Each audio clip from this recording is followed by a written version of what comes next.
Previous. Eric's soul hangs in the balance, stolen by Yuki, a soul eater caught between her monstrous nature and her love for him. Gabriel and I confronted her in the shadowy depths of her Tokyo apartment, where she admitted her guilt but claimed she couldn't return his soul without risking her own life. Now we stand on the brink of a choice: force Yuki to complete the ritual, or let her fade into darkness. Either way, the cost will be high for Eric, for Yuki, and maybe even for us. At that moment, as I looked into her eyes, I realized monsters weren't always what we imagined. They were far more complex. Yuki sat slumped inside the containment circle, her face pale and streaked with tears. Her trembling hands gripped the edges of her coat as though clinging to the last shreds of her strength. "If I return his soul," she said in a voice so quiet it was almost a whisper, "I don't know if I'll survive. But I'll do it. I'll do it for him." Her words hung in the air, heavy with resignation and pain. I felt an unexpected pang of sympathy, but Gabriel's expression remained as cold as stone. "If you're serious," Gabriel said, his tone flat, "then we do this now. No delays." Yuki nodded weakly, her voice barely audible. "I'll need something that belongs to Eric. Something personal. Something that carries his energy." I reached into my bag and pulled out the pocket watch Edward had given us. Carefully, I handed it to her, keeping my eyes fixed on Gabriel for any sign of hesitation. Yuki took the watch in her trembling hands, holding it like it was the most fragile thing in the world. "This was a gift from me to him," she murmured. "It'll help me find the pieces of his soul." Gabriel watched her with an unyielding gaze. "If you try anything, you won't get a second chance. Understand?" Yuki didn't look up but nodded, clutching the watch tightly. Gabriel wasted no time. He directed me to retrieve a sigil cloth and 4 candles from his bag, along with a vial of holy water. The cloth was inscribed with intricate symbols designed to amplify spiritual energy and ensure that Yuki couldn't escape the containment circle. Gabriel placed the candles at the 4 corners of the sigil cloth and lit them, the flames flickering against the oppressive air. The room grew colder, and the faint scent of herbs and burning wax filled the space. "Focus," Gabriel said, his voice calm but commanding. "This ritual won't be easy." Yuki sat cross-legged in the center of the sigil cloth, the pocket watch resting in her lap. Her hands shook as she traced her fingers over its surface, whispering words I couldn't understand. The atmosphere in the room shifted, growing heavier and more oppressive. Felt like the air itself was holding its breath. As Yuki began chanting in a soft, rhythmic voice, the candle's flames flickered violently, casting long, distorted shadows on the walls. The pocket watch in her hands began to glow faintly, a pale, ghostly light emanating from its surface. The room vibrated with an unseen energy, and I felt the hairs on the back of my neck stand on end. My instinct screamed at me to intervene, to stop whatever was happening, but Gabriel's steady presence kept me grounded. Suddenly, Yuki gasped, her body convulsing as the light from the pocket watch grew brighter. She let out a choked cry, and I saw thin threads of light beginning to emerge from her chest, trailing upward into the air like fragile strands of silk. "What's happening?" I whispered to Gabriel. "She's starting to release the soul fragments," he replied, his eyes locked on Yuki. "Stay ready. This could get dangerous." The threads of light coalesced into a shimmering, ethereal form, floating above Yuki. The sight was mesmerizing and unnerving. A delicate, incomplete silhouette that seemed to pulse with life. Just as the ethereal form began to take shape, Yuki's body jerked violently. Her eyes snapped open, completely black, and her voice twisted into an inhuman growl. "She's being attacked by the energy backlash," Gabriel said sharply. "She's losing control." Before I could react, Yuki's body convulsed again, and the threads of light snapped back toward her, wrapping around her like chains. Her screams filled the room, raw and guttural, as if something inside her was trying to tear free. "Hold her down," Gabriel barked. I grabbed the holy water and poured it onto the edges of the sigil circle. The liquid hissed and smoked as it hit the floor, creating a barrier of thick white mist. Yuki's movements slowed, her body trembling as the mist surrounded her. "Stay focused," Gabriel shouted at Yuki. "If you let it consume you, Eric will die." Through gritted teeth, Yuki resumed chanting, her voice weak but determined. The threads of light began to untangle, drifting toward the ethereal form above her once more. Slowly, the silhouette solidified into something more complete, its features becoming faintly recognizable as Eric's. After what felt like an eternity, the light faded, and the room fell silent. Yuki collapsed to the ground, her breathing shallow and labored. The ethereal form hovered for a moment before dissipating, leaving behind an overwhelming stillness. Gabriel stepped into the circle, kneeling beside the now-dull pocket watch. He picked it up, examining it briefly before nodding in satisfaction. "The soul has been returned."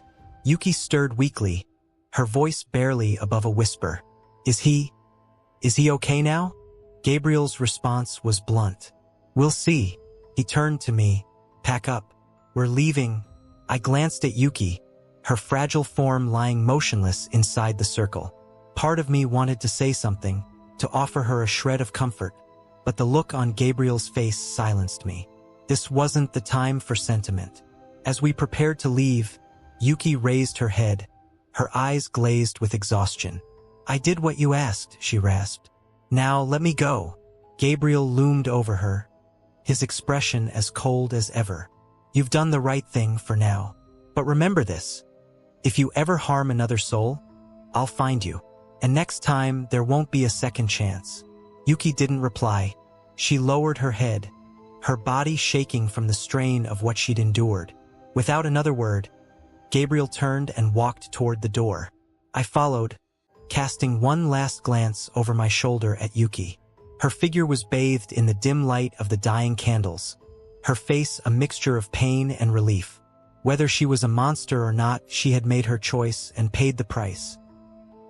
Some missions end with relief. Others leave a shadow that lingers in your mind for years. This was one of the latter. The first light of dawn broke over Tokyo as we left Yuki's apartment. The city streets were eerily quiet, the usual hum of life muted by a thick morning mist. Gabriel and I barely spoke as we made our way to the car Edward had arranged. Our thoughts were already ahead, focused on Eric. The drive to the airport was uneventful. Gabriel remained silent, his eyes fixed on the road ahead. I glanced at him occasionally, hoping for some sign of reassurance, but his stoic expression gave nothing away. By the time our plane landed back in North America, the sky was bathed in golden light. Edward's car was waiting for us at the airport. He looked even more exhausted than when we had left, but his eyes carried a flicker of hope. "How is he?" Edward asked the moment we approached. Gabriel didn't answer immediately. "We'll know soon." When we arrived at the mansion, the heavy atmosphere that had plagued it before seemed to have lifted slightly. The air no longer carried that oppressive chill, and the faint hum of life returned to the sprawling property. Edward led us upstairs, his steps quick and impatient. As we reached Eric's room, my heart raced. I didn't know what we would find, whether the ritual had worked or if we'd come back to face another failure. Edward pushed the door open, and there was Eric, lying on his bed. His face was no longer gaunt. His complexion had regained some color, and his breathing was deep and steady. The sight was like a weight lifting off my chest. "He looks better," I said quietly. Gabriel moved closer, placing a hand on Eric's forehead. For a moment, nothing happened. Then Eric's eyes fluttered open. They were no longer vacant, but filled with a mix of confusion and clarity. "Yuki." Eric's voice was weak, but the name came out with unmistakable longing. Eric's first word hit Edward like a blow. His jaw tightened, and his voice carried an edge of suppressed anger. "Eric, do you have any idea what she is? She almost killed you." Eric slowly pushed himself into a sitting position, his movements tentative but purposeful. His gaze met his father's, unwavering despite his weakened state. "You don't understand," he said softly. "She didn't want to hurt me. She loves me." Gabriel's voice cut through the tension like a blade. "She drained your soul, Eric. Whether she loved you or not doesn't change what she is. a soul eater. Without intervention, you'd be dead. Eric's face contorted in pain, not physical but emotional. But she gave it back, didn't she? She didn't have to. She chose to save me. Out of guilt, Gabriel said coldly. Her nature doesn't change because of one choice. I don't care what she is. Eric's voice rose, his frustration bubbling to the surface. She's not a monster to me. She's the only one who ever truly cared about me. You don't understand what we had. Edward's face flushed with anger. Eric, she's a creature that preys on people. How can you defend her after everything she's done? Eric turned away, his fists clenching the blanket around him. Because I love her, he said simply. And I know she loves me too. His words left the room in a tense silence. I exchanged a glance with Gabriel, whose expression didn't waver. Eric's obsession was clear, and it was dangerous. Perhaps more dangerous than Yuki herself. Gabriel took a step forward, his voice low but forceful. Listen to me, Eric. Whatever feelings you think you have for her, they don't matter. She's a threat to you and anyone else she gets close to. If you try to find her again, you'll only put yourself in danger. Eric's eyes burned with defiance, but he didn't respond. Instead, he turned his gaze to the window, staring at the sunlight streaming through the glass. His silence spoke volumes. Edward sighed heavily, placing a hand on his son's shoulder. Eric, I've already lost your mother. I can't lose you too. Please, don't let this destroy you. For the first time, Eric's expression softened.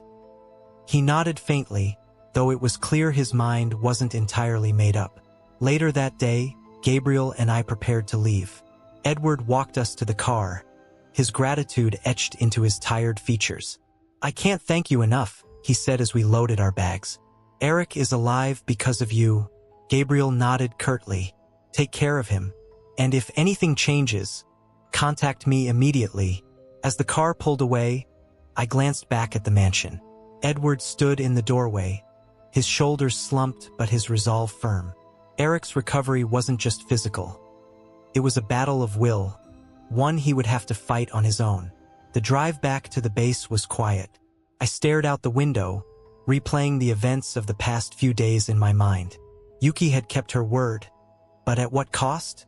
And would Eric's obsession lead him back to her, undoing everything we'd worked for? Do you think he'll stay away from her? I asked Gabriel. Gabriel didn't look at me. That's not our problem anymore. We gave him a chance to live. What he does with it is his choice. I wanted to believe him, but a part of me couldn't shake the feeling that this wasn't the end. Some missions leave you with answers, but most leave you with questions. This one left me questioning everything. Back at the base, I tried to settle into the familiar rhythm of daily life, but my thoughts kept drifting back to Eric, Yuki, and the events that had unfolded. Days later, we received a letter from Edward. His words filled with both relief and worry. Eric's body has recovered, but his mind hasn't let go of Yuki. He insists she isn't a monster, that she truly loved him. I fear he may not stay away from her. Whatever happens, I want you both to know how grateful I am for everything you've done. I handed the letter to Gabriel, who skimmed it briefly before setting it aside without comment. He's still fixated on her, I said. Gabriel nodded. Obsession is one of humanity's greatest weaknesses. There's nothing more we can do for him. That evening, I sat at my desk, staring at the blank pages of my journal.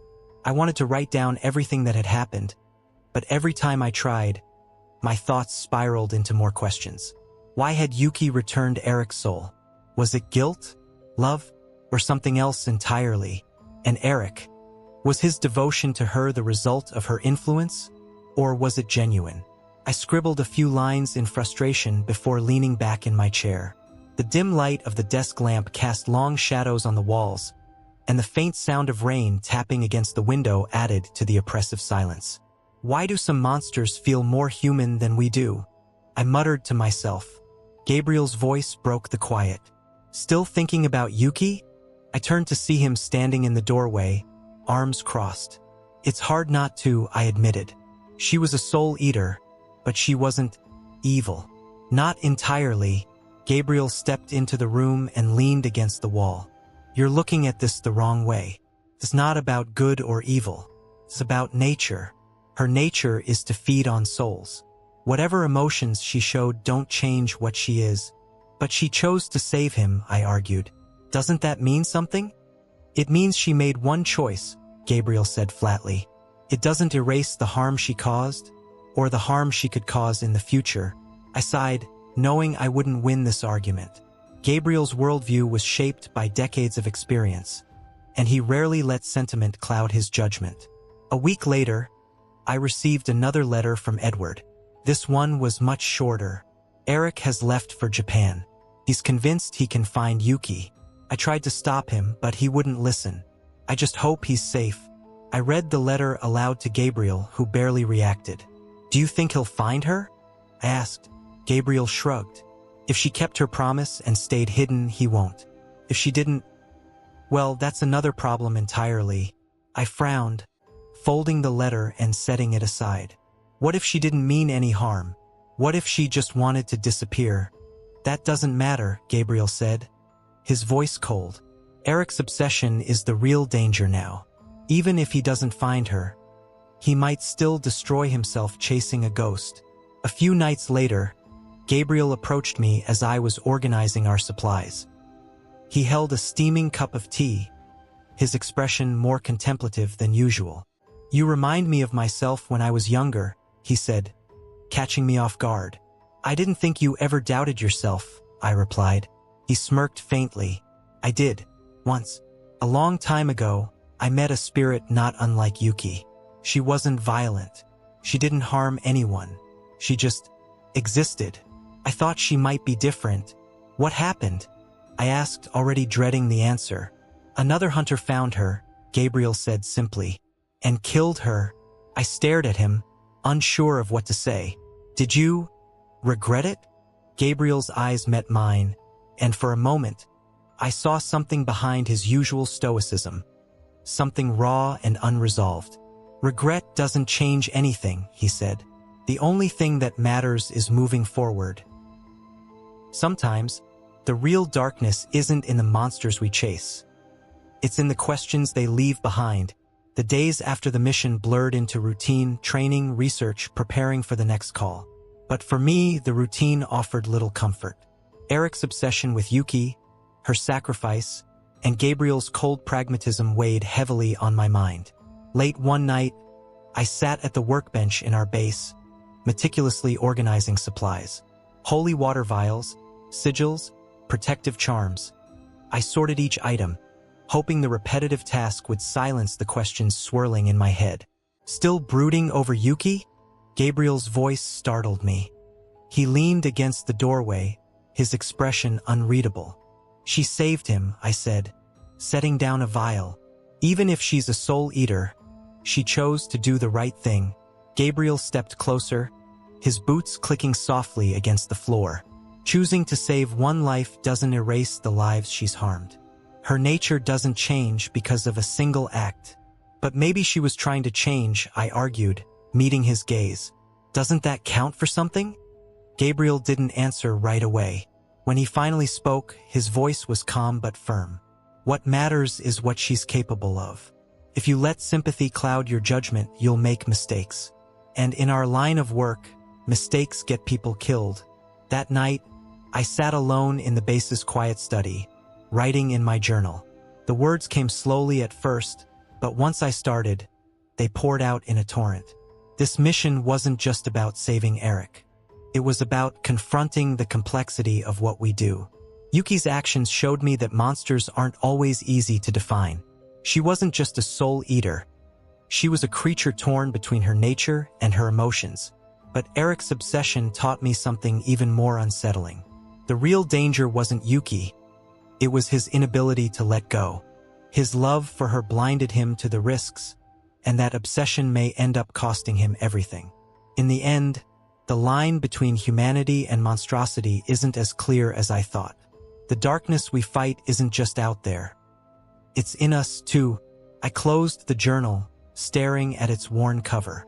This wasn't just a story about Eric and Yuki. It was a story about all of us, about the choices we make and the consequences we live with.